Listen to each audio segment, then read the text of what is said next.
Alright YouTube, what is going on? Hightower 5000 here today, bringing a Dimension of Disaster Curse of Arrav quest guide. So the quest requirements for this quest are you must have completed the Curse of Arrav and you also must have completed all the other parts of Dimension of Disaster. The items you require for this quest are 2 vials of red mist, a zombie set which can be bought in the clothes shop, a gold door which will be used to make a ring of life. Buy this at the anvils in Western Varrock. Alternatively, you can actually go ahead and pre-make yourself a ring of life to save yourself some time. 10 earth runes and 1 cosmic rune can be bought from the rune shop. 2 empty vials which are bought at the general store, or you can kill zombies.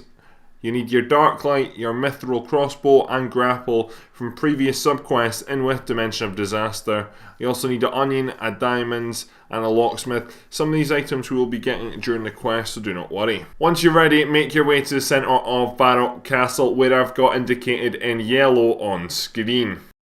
So once you reach the quest start point, go ahead and speak with Arrav, and then when you get the option, go ahead and accept the quest. Once you have accepted the quest, go ahead and continue talking with Arrav. When you get to a stage where 5 options appear, you just want to work through all 5 of them. All the options just basically explain all the items we need to get during this quest. So to start with, we're going to go ahead and get ourselves a Canopic Jar. For this we need to head down to the rune shop in the southeast of Varrock.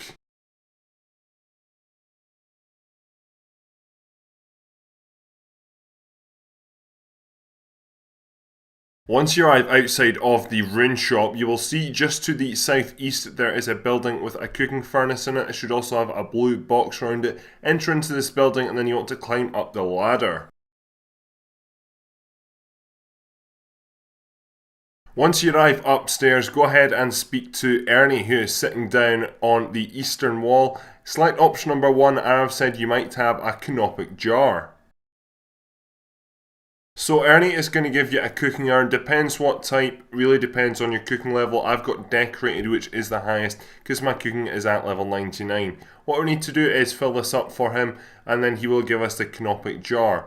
For this, you want to climb back down the ladder, and just to the north of us there's a field of undead cows. You need to go ahead and kill them and get some raw undead cow meat. With this, you then want to take this over to the 2 ranges just to the southwest of the bank. They're also in the blue circle, which you're in right now, along with the zombie cows. Now, I can't say how many you'll have to cook. As I said, if you've got higher level, you'll have to cook more meat. I think for me it was about 13 pieces I had to cook, which is quite a lot. You might and probably won't have 13 spaces in your inventory, so you might need to make 2 or 3 trips like I did. For killing these cows, you can go ahead and equip your armor to speed up time though. So once you've got some meat in your inventory, as I said, you want to go down to the 2 ranges just to the southwest of the bank. There are 2 buildings with ranges in them. Go into either of them and go ahead and cook at the range. You'll then get the chance to cook undead meat. Go ahead and do this and this will start filling up your urn. You'll need to continue to cook this meat until your urn is at 100%. To check this, right click on the urn and check level. It's as simple as that. As I said, you might need to do 1 or 2 trips or inventories worth. You might have to cook a lot. You can drop this food after, by the way, because we're going to have no use for it later on. Once your urn is fully filled, you'll get the option to teleport urn. Do not teleport the urn though. Go ahead and bring it back to Ernie and then talk to him. Once talking to him, select option number 1. Now will you give me the Canopic Jar? And then when the next set of options come up, you can just ignore them as you've already got the Canopic Jar. So now that's us got the Canopic Jar, you can go down the ladder and we're going to go ahead and get the Sacred Oil for this next part. So from here what you want to do is head up to the church. The church is located just north of the museum in the northeast of Varrock. Once you arrive, go ahead and speak with Father Lawrence. For this next point, you'll need to have full prayer points. You might want to go ahead and charge your prayer points at the altar if they're not already. So Father Lawrence is asking you to go ahead and pray a prayer that has strength in it. So you're going to want to go into your prayer book and select the ultimate strength prayer and talk to him. For this, we're going to have to do a combination of different prayers to get the sacred oil off of him. He's then going to ask you to pray for Sardamonin. So you want to take off that strength prayer and then you want to pray rapid restore. This is the one which is the yellow one with a cross on it. You then want to take off that prayer and put on eagle eye. You then want to take that off and put on Protect from Summoning. Talk to him again, then he's going to say he wants you to pray Mystic Might, so unequip that previous prayer and then pray Mystic Might, which is the red pyramid, and then talk to him one final time. And then once you've done that, he will give you the Sacred Oil. You then want to go into your inventory, you can close your prayers, you won't need them again. Go into your inventory and you want to use the Canopic Jar on the Sacred Oil, and this will give you a Canopic Jar of Sacred Oil. From here you want to head back to the castle. So once you arrive back in the castle, you want to head into the southwestern room. Last quest we went up the staircase. This time, just to the north of that, you'll see a red barrier. You want to change over to your zombie outfit and make sure you have no other items equipped, and then you want to pass through the red barrier. We can do this because of the fact we have a vial of red mist in our inventory. You'll then see a body of the ambassador on the floor. You want to search this and then you'll get some blue Dewul berries. You then want to go ahead and use the berries on the Canopic Jar, and that will give you a Canopic Jar with oil and berries. So from here what you want to do is head to the anvils to the west of Varrock, just south of Varrock West Bank, and from here we're going to add our final ingredient in, which is the Ring of Life. So once you arrive at the anvil, on you, you should have 10 earth runes, 1 cosmic rune, 1 gold ore, and 1 cut diamonds. For some reason you don't have these and go back to the start of the quest, you can buy the ore off the person who is just beside us at the anvils. You want to go ahead and use the ore on the furnace to get yourself a gold bar, and then you want to use that gold bar on the furnace to get yourself a diamond ring.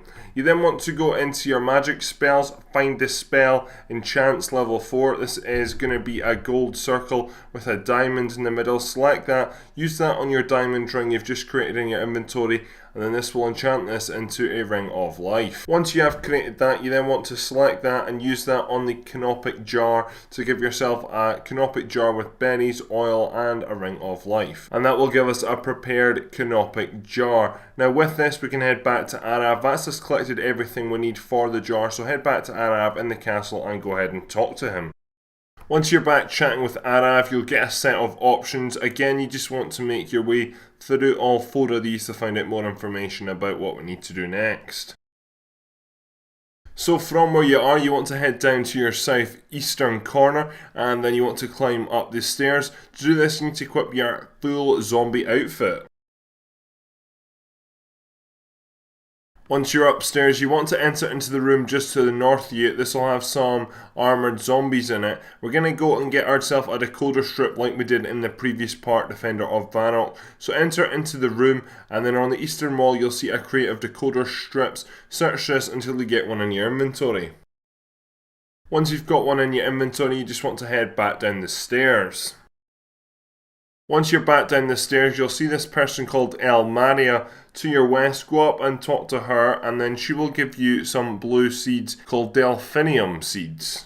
With these seeds in your inventory, you then want to head back to Arrav. There is 4 patches around Arrav.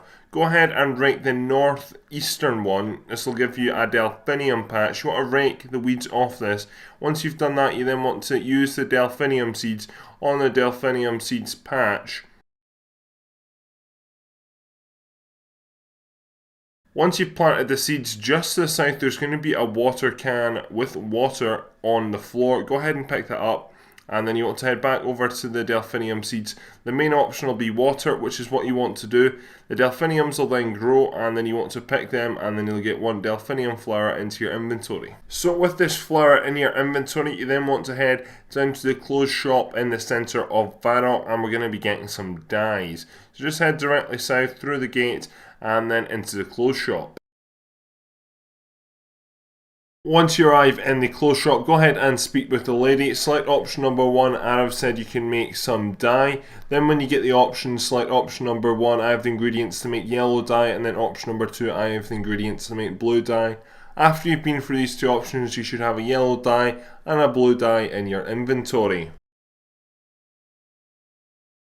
I do apologise here, I did land up mucking up, so this is why the clip skipped Basically all you want to do is you want to mix your yellow dye with one of the vials of red mist and then do the same with the blue dye. From this you should get a vial of orange mist and a vial of purple mist. If for some reason you do muck up, I managed to make myself 2 orange ones. You need to go back upstairs to the second floor where the zombies are and get a new vial of red mist. Once you've done that, you need to actually get yourself a vial of red mist as well. So in total, once we've done everything, we should have a vial of purple mist, a vial of orange mist, and a vial of red mist. If for some reason you don't have an extra vial in your inventory, you might have dropped it, you can go buy one from the general store. So once you've got all 3 vials, you want to head back down the stairs and then you want to head over to where Reldo is, just to the west of Arrav. Once you arrive at Reldo, you don't actually want to talk to him. You want to pass through the orange barrier just to the north of him. You can do this because you've got the orange mist in your inventory. Once you arrive in the room, again you're going to search Zamoracle's desk, another desk, and you're going to be given this code key. Click on this and it'll tell you a code. Mine's is BITE. Bytes. You can write this down or just keep this in your inventory. So before we go ahead and break into the vault, we just need to do one last thing. From here, what you want to do is head down to the southeastern corner of the castle and then climb up the staircase.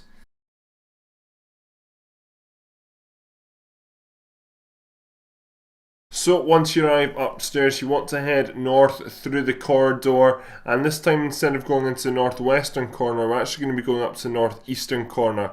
You'll then see a door with a purple barrier. You want to go ahead and pass through this, and then once you're in this room, it's sort of 2 rooms. You want to go to the bit to the south where the bed is, and then search the foot locker, the footstool, and then you should get a vault key from this.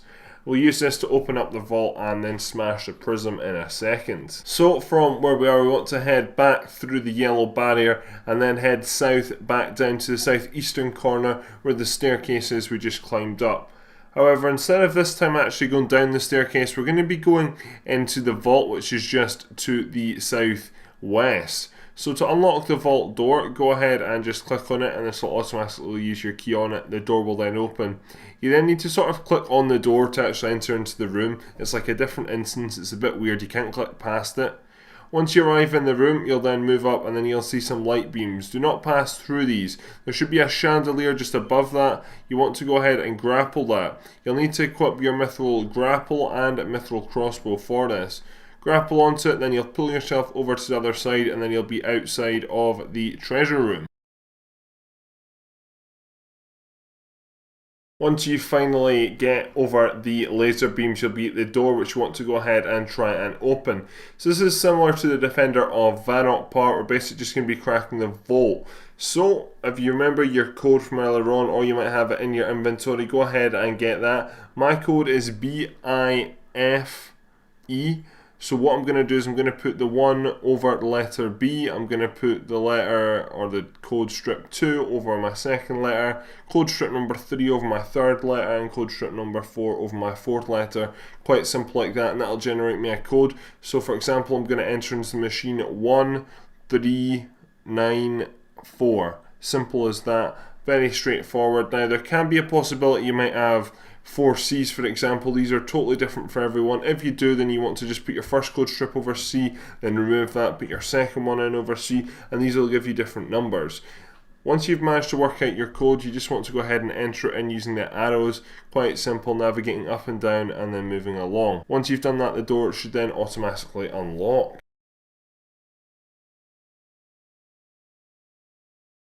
So once you open the door, enter into the vault, and then you want to take the heart from the pedestal.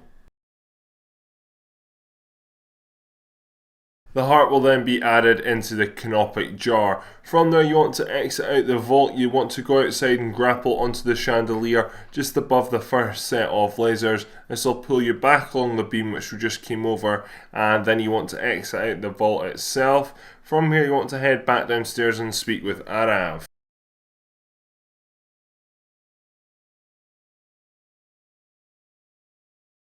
Once you arrive at Arrav, go ahead and speak with them and you will just say a situation. Now he is going to go ahead and fight Zamoracl, but we need to get 1 or 2 last items for that, and we're going to need to get the shield of Arrav. So to get the shield, what you need to do is leave the castle and then head to Varrock Museum, which is just to the east of the castle. So once you arrive in the museum, you'll see a sculpture to the southeastern corner. This is going to look sort of like a dragon. There's going to be a red button just as you enter. Press that and then you can select any of the options there. It doesn't matter which one. I went for blood. This will create a distraction and cause the workers in the museum to focus on that. You can then go over to Helgen, which is the person walking around to the west of the room, and pickpocket him and you will get a key. We're going to end up using this key to break the Shield of Arrav out of its display case. So again, you'll need to go down and press the button and create a distraction because there's a guard standing beside the case. The case is in the second row, 2 down, as you can see, just to the left of the stairs if you're facing north.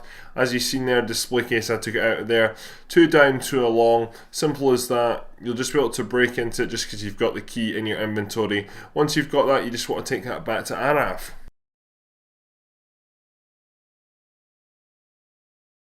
So once you arrive back at Arrav, we're about to go into a combat situation here. Can't do much for this, can't use food in this. This is a safe combat fight though, so if you die, you will not lose any of your items and you'll just be reset basically out the room here. Now this is quite a difficult fight and in a sense a very random fight because it's not a lot of fighting, it's a lot down to luck, it's a lot down to how you play the game, and I'll walk you through it. There's 2 fights, you basically control Arrav for them, you need to defeat Zamorgal's side person and then Zamorgal himself on the roof. So I'm doing this combat fight in Legacy mode. If you are going to do it in Evolution Combat EOC, then make sure you make use of your defense abilities as these will help you out. So when you're ready, you just want to go ahead and click on the door into the throne room and you'll get started.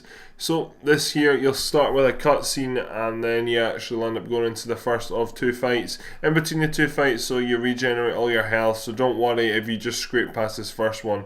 Again, as I said, if you fail, you'll just land up outside. So I failed this quite a few times. It's sort of to do with luck. One thing you will get, as you see, is you get a special attack using the Dark Light as a primary weapon. You want to use this in your first 2 hits if you can, if you're on the correct mode, straight into the monster here, because this is going to lower its defense, its attack, its strength points. It means in general it should hit lower on you, which means you shouldn't lose life points as fast. Now, as you can see here, you are taking a lot of damage. There's really not a lot you can do. I think it's really luck with this. As I said, if you aren't EOC, use your defensive abilities really. Can't do much about it. It took me about 3 attempts to do this. It doesn't take very long though. If somehow during the fight some of your special attack regenerates and gets back up to 50%, use another special attacks that'll just re-weaken the monster who we're attacking.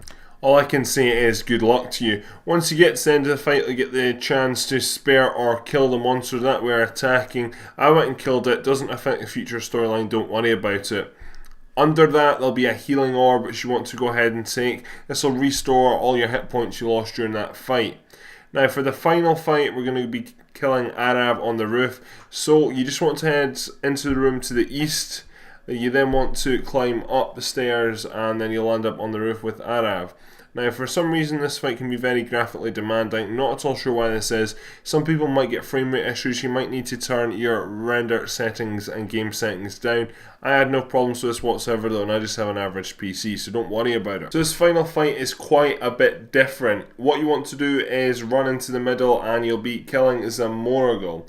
So, around Zamorgal, who you want to be killing, he's going to spawn stuff to protect him. There's going to be healing orbs around him which you want to take out, because if you leave him, they're going to heal him and you're going to be pointless. So as soon as they spawn, you want to land up attacking them and getting rid of them. There'll be a stage where multiple spawn in, but there's also suicide cows, which is quite weird, and also zombies. Zombies you can leave, they won't do any effect, they're just going to attack you, but they're not going to do too much damage. Suicide cows will do a lot of damage to you, 150 points for me it was in this. However, they can be used to your advantage. They can destroy healing orbs and they can also destroy zombies.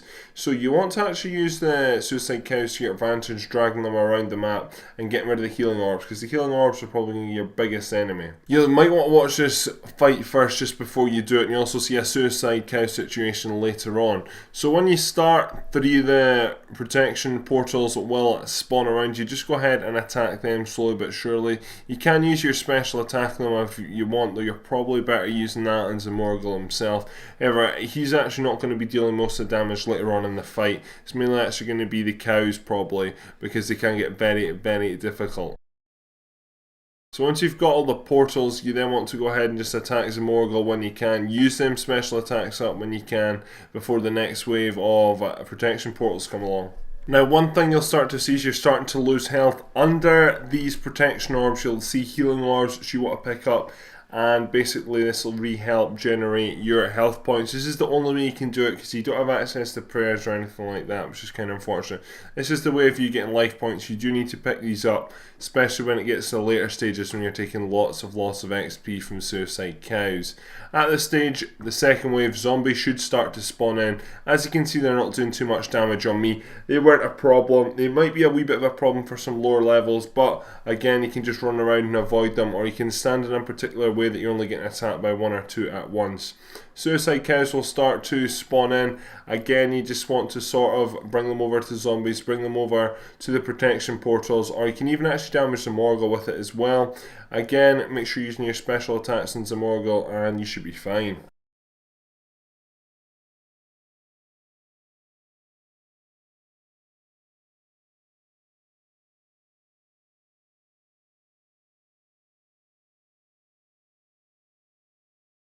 So once you get Zamorgel down to just under half health, you're going to get a lot more zombies spawning in. The 3 original protection portals will spawn in, but as you can see right now in the background, there is a lot more protection portals, and I mean a lot. And this is where the part of the fight is really going to be very difficult. So you're probably low on health points at this time as well. What you want to do is probably make your way out to the more outer portals, kill them, and this will give you some healing orbs which you want to start using.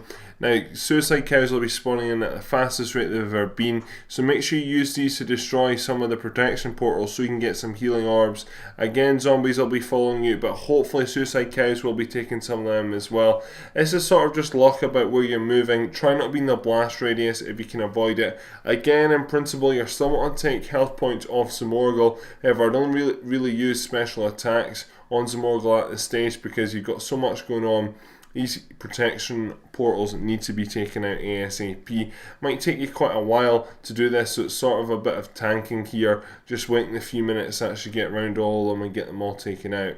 Again though, as I said, zombie cows, very useful for destroying portals, destroying zombies, and also for taking and giving damage to Zamorgel. So after quite a while of taking out all these protection portals, they should all be gone. It should just be you, Zamorgel, and suicide cows left. All you want to do is go ahead and deal damage into Zamorgel, take away the rest of his health points. Then that is really it complete. Suicide cows should help you out. They will be going off like rapid at the end stages. But use them to your advantage, as I said, make sure you use that special attack. I realise I repeat myself a lot there, but it is pretty much the same thing. Anyway, once you come out the fight, you'll end up going into a wee talk. It does not matter what options you say here. Arrav is going to die, unfortunately, so you can just select option number 4. I guess this is goodbye then.